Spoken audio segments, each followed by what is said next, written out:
guys, this is Ian and welcome to my review of the Kbear KS2.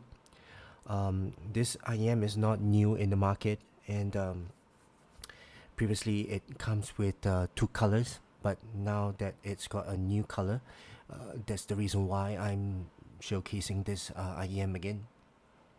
So as I mentioned, it's got two colors, previously the black and the green. So now it's got a new color called the blue and the purple and the blue. So I'm going to show you guys later the new color, but before I do that, I hope you guys can consider to subscribe to my channel and click on the bell so you get notified of my future videos if you like this kind of content. And also, if after watching this video, if you like this video, do consider to give it a thumbs up. Okay, so this is the Kbear KS2 and it's retailing for $25 US. And if you guys are interested, there's a link down in the description below. It's not an affiliated link, so feel free to click on it. And yeah, so this is the Kbear KS2. On the box outside, it's got a picture of the IEM. At the back of the box, you do get some specs. The sensitivity of the IEM is 106. The impedance is 16 ohms, and the frequency response is 20 to 20,000 hertz. Okay, so nothing has changed. It's just that it's got a new color. So on the inside of the box, this is where the IEM sits, and this is where all the accessories are. Let's talk about the accessories. The tips that it comes with, there are 3 tips, okay, and they're pretty okay. I kind of like the build of the tips itself. You got 3 different sizes: that's small, medium, and large. The silicone is a pretty hard silicone. It's not sticky, it's not grippy, pretty smooth to the touch. Okay, so it's okay. I kind of like this kind of ear tips. And the cable that it comes with, it's a braided cable. This I'm not a fan of. I'm not a fan of this type of cable. As you can see, I've not opened it because I already have the cable. The 3.5 headphone jack is an angled 3.5 headphone jack. It's got the Keephifi branding here. And the Y splitter is also made of plastic, as you can see. Ear hooks are also pretty standard. I've got a 2-pin QDC connector at the end of the ear hook, and I've got indications here of left and right, so that's pretty convenient. So cable wise, pretty standard. Let's take a look at the IEMs themselves. So this is the new color, right? The purple and the blue. I kind of like the color, the shape and the size and the fit and comfort of this IEM is exactly the same as the previous colors, so there's no change in that. It's just that the colors have changed. And I kind of like the purple and the blue combination. The transparency of the shell is good, so you can actually see what's inside the IEM itself. So as you can see, there is a single dynamic driver on this side. At the bottom of the nozzle, you do get to see the balance armature right here. The nozzle is a pretty wide bore nozzle, and it's made of metal, and there are 2 vents here, one near the nozzle, and there's another vent right here. On the top of the IEM itself, you have the branding or the model number, and of course the 2-pin connector, which is the QDC type of connector, and that's about it. So it's a pretty standard IEM that is similar to the previous model, which is the previous design. There's no change in design. The fit and comfort, I would feel that is pretty nice as well. It does give me about maybe 60 to 70% of seal, and it cuts off my ambient sound, but other than that, there's is pretty standard as well. The fit and comfort is pretty good. I like the fit of the shell. It doesn't have a fin here at the back, but I'm okay with that. In terms of the fatigue in wearing it, the physical fatigue, I don't feel any. I can wear this the entire day, and I don't feel any pain on my ears. So pretty standard there. So let's talk about the sound. Let's open up the charts, take a look at the charts, and talk about the sound. So as you can see from the chart, it is a V-shaped tuning IEM. The sub bass, the rumble is really prominent, very forward. It's got a strong body, very heavy note weight, warm tone and timbre to the sub bass. The rumble is extended. As you can see, there's no roll off at the tip of the graph itself, so that's a good thing. The rumble is, I would say, a little bit too much for me. Is above the Harman target, which I like. But you know, for some, especially for those who are bass heads, they will like the rumble on these IEMs. The mid bass as well. Mid bass is thumpy, impactful, and it's got a warm thump to it. It's soothing and elevated as well. So, together with the sub bass, I would say, in a combination, this is a bass head type of IEM.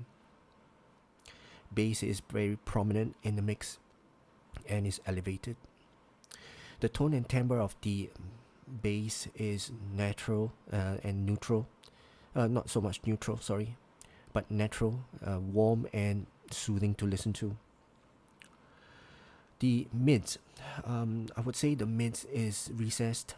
It's not forward type of mids, but the mids are, you know, they are warm as well. The presence of the mids, I would say, is a little bit veiled by the bass, the sub bass and the mid bass. But instruments, they do sound natural, like pianos, the violins, the trumpets, clarinets. They do sound natural. It's just that they sound a little bit laid back, but at the same time they sound soothing.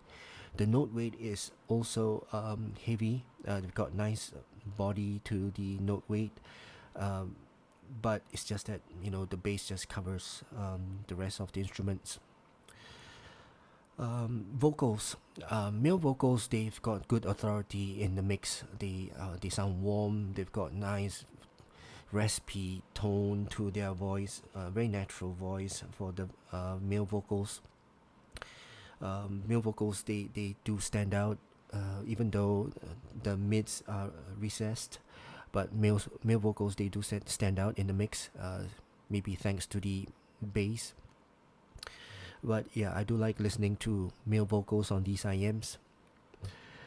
For female vocals, on the other hand, I'm not really a fan of it. If you look at the treble, because female vocals, they do live parts of it in the upper treble, and I would say sometimes on certain female vocals, they do sound a little bit shouty. So yeah, I would say they do sound shouty on certain tracks, but on normal tracks, natural and neutral type of sounding sound from the female vocals, they do have a warmish tone to it. At the same time, you know, at the lower octaves, they do sound a little bit laid back as well. So for female vocals, the body is there, the presence is there, but it's just a little bit laid back, being veiled by the bass. Yeah, so not a big fan of the female vocals on these.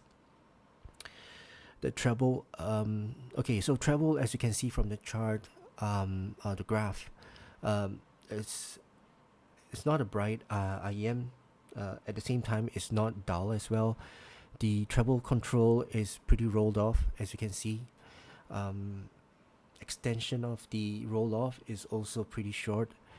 The air to it is I wouldn't say there's much air to the treble, but I would say it's a pretty controlled treble. Um, as also I mentioned, if you look at the 8K region, treble sometimes do sound a little bit shouty on certain tracks, especially for some female vocals. But simple strikes and hi-hats, they do sound warm, natural, and but a bit rolled off short in terms of the extension of the roll off. So yeah, so treble wise, I'm okay. Not a big fan of it, but I'm acceptable. Soundstage. So soundstage is also pretty standard. It's wide to the side. It's got one layer of depth, and the extension of that layer is, I would say, maybe a size of a bedroom. It's not a very large soundstage, but I would say it's well spaced out. Instruments like percussions and instruments and vocals, they do space themselves out. You can actually identify and pinpoint the location of each instruments and vocals and percussions. So imaging is pretty good. The detail retrieval and the resolution of these, I would say they are average as well. They are not super crystal clear type of detail retrieval and resolution. I would say it's standard, and it's reasonable for beginners who want to start this hobby and they want to start picking up on the um, clearer side of the music itself, listening to more high res music. This is a good pair of V-shaped tuned IEM, whereby the bass is elevated. It's not so neutral, whereby beginners they don't feel so lacking in the bass. At the same time, the treble is uh, well bright enough for beginners to understand what is the clarity and the air of each music track. So on a whole, I think detail retrieval and resolution, I would say, is average. So let's compare this with another IM, which I feel that is pretty similar, which is the CCZ Melody. So this is the CCZ Melody, and this is also a hybrid. It's got a single dynamic driver and balanced armature inside, even though you can't see. So the pros of this CCZ Melody is that I kind of like the fin here, right? And it actually stabilizes the IEM when it's in my ear. And in terms of fit and comfort, I still prefer the Kbear KS2 in terms of the shape of the conch here on the inside. Here is, well, it's a little bit pressed in, so I won't feel much here, and the inner part of the shell doesn't really touch the inner concha of my ear. But just a small gripe of that. Okay, so let's take a look at the chart and compare the two charts. I would say this Kbear KS2, they do have a better bass, sub bass, and the roll off of that sub bass is much better. An extension of the sub bass is much better. I prefer the sub bass on these. But in terms of the mid bass, I would say the mid bass impact on the CCC melody is just a little bit better, a little bit more prominent than the Kbear KS2. I would feel that the Kbear KS2 is a little bit recessed in terms of the mids and the mid bass, okay, as compared to the coffee no, the melody, okay. But in terms of the treble, right? So treble, I would say the Kbear KS2, they sound brighter, they sound more lively, they have a bit more presence in terms of treble. But in terms of the treble roll off, I would say is the melody has got a better roll off and control of the treble when it rolls off as compared to the KS2. Okay, if you take a look at the graph, and you'll understand from the 15K to the 20K, even though our ears, we're not able to hear that far. But you can tell that the roll off is a little bit cut off from the KS2 as compared to the melody. Okay, so what is my conclusion of this is that I feel that the KS2 is a very suitable IEM for beginners who's just getting into the hobby and they are looking for an IEM to start off with. This is a good pair. It's a good pair of a V-shaped IEM that they can listen to and start to analyze and be critical about the type of musics that they listen to. And also for bass heads. So if you listen to EDM, heavy metal, rock, and those bass heavy type of tracks, I would say this is a suitable IEM for you. But if you're a critical listener and you listen to classical and jazz, instrumental, and vocals, I would suggest that you skip this because this has got very strong bass and the treble itself sometimes is a little bit on the shouty side. So yeah, but if you compare the two IEMs, I'll still pick the KS2 because of the sub bass and also the treble on the KS2. So yeah, so I would recommend these IEMs to bass heads and also for classical listeners to skip this. Alright, so this my honest opinion about the KS2.